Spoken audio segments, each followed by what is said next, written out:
Hello दोस्तों, स्वागत है आप सभी का के ब्लॉग्स में। दोस्तों आज हम आए 15 अगस्त के दिन, बगल में हो रहा है वीडियो शूट या नाटक, पता नहीं, कुछ चल के देखते हैं। चलो दोस्त, वीडियो स्टार्ट करते हैं।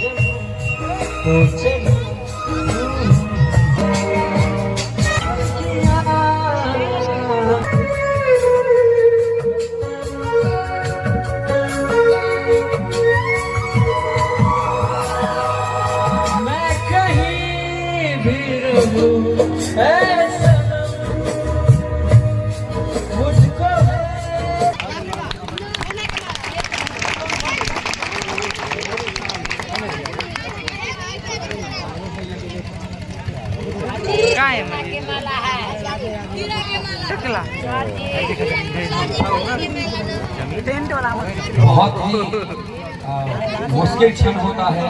आप जरा सा सोच सकते हैं 10 बजे से अभी 7:30 बजने को है, अर्थात आपने अपने लाइफ में शायद ही कम ऐसे स्टेज कार्यक्रम को देखा होगा कि इतना लंबा लंबा चलता हुआ। 9.5 घंटा हो गया जी, ठीक है।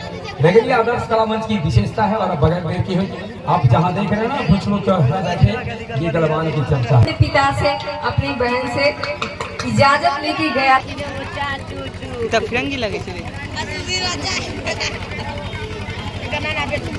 चीनी है कि सर, ये चीनी से ना हम युद्ध करना क्यों चाहती हैं? चीन ने तिब्बत पर अधिकार कर लिया है और ये सेना का क्षेत्र है, उसे हथियाना चाहते हैं क्योंकि इन्हें लगता है ये तिब्बत का हिस्सा है। परंतु सर, ये भूमि वास्तव में है किसकी? ये हमारी है सर, ये हमारी है तो हमारी ही रहेगी। ये जसवंत आपसे वादा करता है कि मैं अपनी आखिरी सांस तक इस मिट्टी की रक्षा करूंगा। जसवंत, तुमसे और तुम्हारी बहादुरी से वाकिफ हूँ, तुम पर पूरा भरोसा है जवान, परंतु इन चीनी पर कोई भरोसा नहीं किया जा सकता। सर, मैं कुछ समझा नहीं। चीनियों ने जगह जगह पर बेड़ा बना रखा है, तीनों तरफ से घिरे हुए हैं। जगह जगह पर खराब मौसम की वजह से पहाड़ी की उस पार तक की वस्तुओं की गतिविधियों की पता नहीं चल रहा है। जी सर, इस वजह से वह कितनी संख्या में है इसका अंदाजा हम नहीं लगा सकते। बिल्कुल, इसीलिए हमें जगह रहना पड़ेगा क्योंकि चीनी सैनिक पर कहीं भरोसा नहीं किया जा सकता, कहीं से भी हमला कर सकती है। क्या हुआ भाई, इतनी हंसी क्यों छूट रही है? देखिए ना सुरेश भाई, दरबान भाई अपना हमेशा बंदूक चमकाते रहते हैं और कितना चमकाओगे दरबान भाई, चमक तो रहा है। हाँ तो भाई, सैनिक का गाना है, उसका हथियार होता है, इसलिए हम अपनी बंदूक को अपनी प्रेमिका की तरह रखते हैं।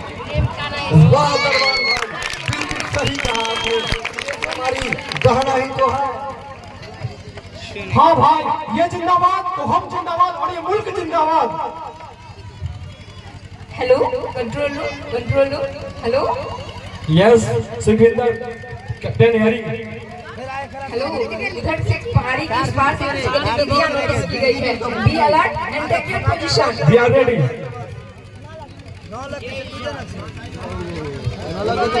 दोस्तों, वो घड़ी आ गई है जिसे हमें इंतजार था। सभी अपने अपने कमर को सलवार पोजीशन में आ जाओ।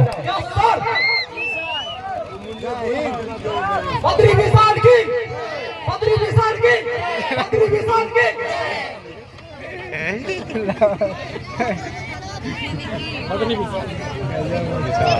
इस प्रकार से चीनियों की कुछ गतिविधियां नोटिस की गई और सब लोग अलर्ट होकर अपने अपने पोजीशन को लेते हैं। जैसे ही वे लोग पोजीशन लेने को होते हैं, तभी उन्हें एक बंदूक की आवाज सुनाई देती है।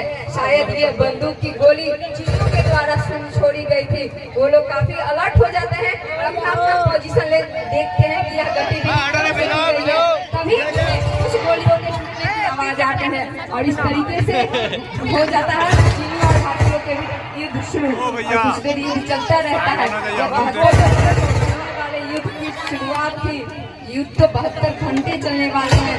युद्ध चलता रहता है, युद्ध चलता रहता है। भारतीय सैनिक दिन कुहासे का था, क्षेत्र था बर्फीली, दिन कुहासे से भरा हुआ था और फिर भी सैनिक अपने अंदाजे से युद्ध करते हुए आगे बढ़ते हैं, चलते हैं।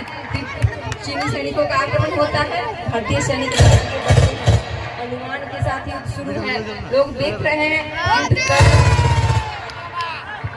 दोनों तरफ से हो रही है गोली, चल रही है गोली।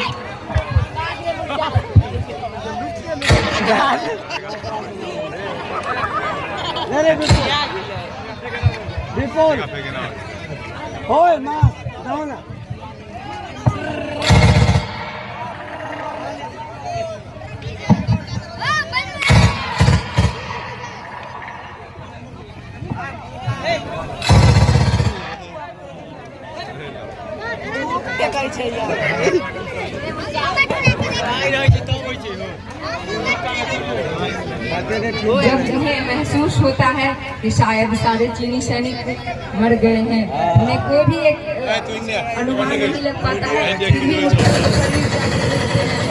अभी तक कुछ नहीं, सब कुछ शांत शांत सा दिखता है, कुछ भी नहीं हरकत देखते सब लोग निश्चिंत हो जाते हैं कि शायद अब सारे चीनी सैनिक मारे गए हैं। और उसके बाद सब लोग आराम से देखते हैं कि कितने हमारे भारतीय सैनिक हैं जो इस युद्ध में शहादत को प्राप्त हुए। और तभी देखते हैं कि उनका एक सैनिक जमीन पर लेटा हुआ है, शायद वह घायल तो नहीं। इसका मुआयना कैप्टन करते हैं। कैप्टन देखते हैं और क्या कहते हैं, चलिए देखते हैं इस दृश्य। यशवंत, जितने भी सैनिक शहीद हुए हैं उन सबको छावनी की ओर ले जाओ। जी सर। आदर्श कला मंच आपको कुछ कल्पना की दुनिया में ले जाता है। मान लीजिए हमारे यहाँ पे कुछ 20 सैनिक हैं, हमारे इधर चीनी सैनिक कुछ मारे गए हैं। आप अनुमान लगाइए, वहाँ कुहासा से भरा हुआ दिन था, कुछ दूरी की पर क्या हो रहा दिखाई नहीं दे रहा था। बावजूद इसके हमारे भारतीय सैनिकों ने उन अनगिनत चीनी सैनिकों का सामना किया और हमारे कुछ भारतीय सैनिक शहीद हुए उस समय, लेकिन कुछ भारतीय सैनिक घायल हो चुके थे, जिन्हें हमारे कैप्टन साहब ने ऑर्डर दिया है और कहा है इन्हें ले जाओ कहाँ, छावनी में। छावनी में उनका क्या होगा ये हम जानेंगे, लेकिन देखते हैं आगे क्या होता है उस क्षेत्र में। हेलो कैप्टन, आपने फोन कॉल कीजिए। जी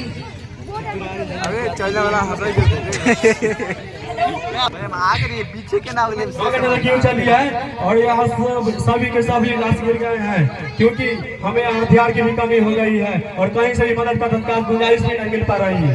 और आगे का मोर्चा कैसे हैंडल करूँ कुछ समझ में नहीं आ रहा है। हमारे क्षेत्र में भी लगातार चीनी सैनिकों का आक्रमण हो रहा है, इसलिए अभी हम आपकी कोई मदद नहीं कर सकते। Sorry captain. ओके। इस प्रकार से कैप्टन को एहसास हो जाता है कि उनके कुछ जितने सैनिक हैं उनके सहयोग से आगे का मोर्चा नहीं संभाला जा सकता, तो क्या होगा।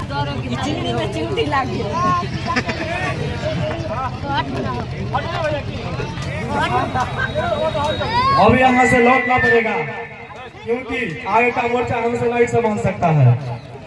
जी सर, हमारे पास इसके अलावा कोई रास्ता नहीं। नहीं सर, यहाँ से हम और पास नहीं जा सकते। नहीं जा सकते क्या मतलब? इनसे युद्ध करवाएगा।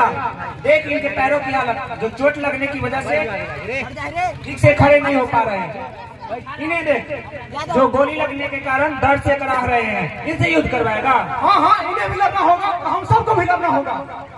देखिए यशवंत, जोश से नहीं होश से काम लो। बात अब समझते कि नहीं रही मेरे दोस्त। मैंने कसम खाई है इस मिट्टी की कि मैं अपनी आखिरी सांस तक इस मिट्टी की रक्षा करूंगा, लेकिन पीठ दिखा के वापस नहीं जाऊंगा। ओए यारा, तूने तो मेरा दिल जीत लिया। चल आज अपनी मिट्टी से वफादारी और तेरे संग यारी दोनों निभाऊंगा। आज चीनियों को बताते हैं कि हम क्या हैं। चल भाई, जी गए तो शान होगा, मर गए तो खुद पे अभिमान होगा। बद्री विशाल की, बद्री विशाल की, बद्री विशाल की। कि उन अनगिनत चीनी सैनिकों का सामना किया जाए और ना ही उनके कुछ सैनिक कुछ सैनिकों को छोड़कर कुछ सैनिक ऐसे बच गए थे जिनके साथ वो युद्ध कर सके। स्थिति कमजोर थी लेकिन हौसला बुलंद था और इसी बुलंद हौसले के साथ वो डटे रहे तक पर जहाँ पे वो सामने अंग्रेजी सैनिक, चीनी सैनिक उनका सामना करने के लिए तैयार थे। उस कुहासे भरे दिन में कितने चीनी सैनिक है इसकी खबर नहीं है, बावजूद इसके घायल सैनिक, घायल सिपाही और जो हिम्मत वाले सिपाही हैं वो डटे हुए हैं तत्पर और लड़ रहे हैं उन अनगिनत चीनी सैनिकों से।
जगह बदल बदल कर युद्ध कर रहा है ताकि चीनी सैनिकों को यह शक न हो कि एक ही भारतीय सैनिक बच गया है जो हमसे अकेला लड़ रहा है।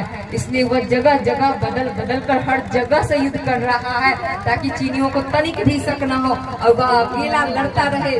जब तक है सांस तब तक लड़ता रहे, या जब तक है चीनी तब तक लड़ता रहे। या उसने सोच लिया तो या तो जय होगा या मरण होगा, लेकिन आज यशवंत नहीं हारेगा, नहीं झुकेगा। जब तक है जान तब तक लड़ेगा, तब तक लड़ेगा। और चीनी सैनिकों का अकेला सामना करता हुआ यशवंत पूरे 72 घंटों तक वह युद्ध क्षेत्र में टिका रहा और लड़ता रहा, अकेला लड़ता रहा। और अंत समय आया तो उसने ठान लिया कि अब नहीं है उसके पास बची हुई उतनी हथियार, अब उसे सामने से ही युद्ध करना पड़ेगा। इसलिए उसने तय कर लिया कि अभी चंद हथियारों के साथ हो जाए सामने से आमना सामना। और इसलिए उसने हिम्मत कर अपने सारे हथियार उठाए और आमने सामने से चल पड़ा युद्ध करने के लिए और लड़ने के लिए चल पड़ा हुआ। और लड़ते हुए वह आ गया चीनियों के सामने और उसे हो गया चीनियों से आमना सामना। और इस तरीके से उसने अपने हाथ से ही लड़ते लड़ते अपने पास जो रखा हुआ आखिरी हथियार था चाकू, उससे भी उसने वार किया और अंततः खुद आ गया चीनियों के शिकंजे में। और 72 घंटा तक अकेला लड़ता लड़ता हुआ सिपाही आखिरकार मिल गई उसे शहादत अपने ही युद्ध क्षेत्र में। नमन करता है उस वीर सैनिक को जिसने हिम्मत नहीं हारी और अकेले 72 घंटों तक युद्ध क्षेत्र में टिका रहा। यह आदर्श परामन शत शत नमन करता है यशवंत सिंह रावत को, शत शत नमन करता है उसकी बहादुरी को और शत शत नमन करता है उसकी वीरता को।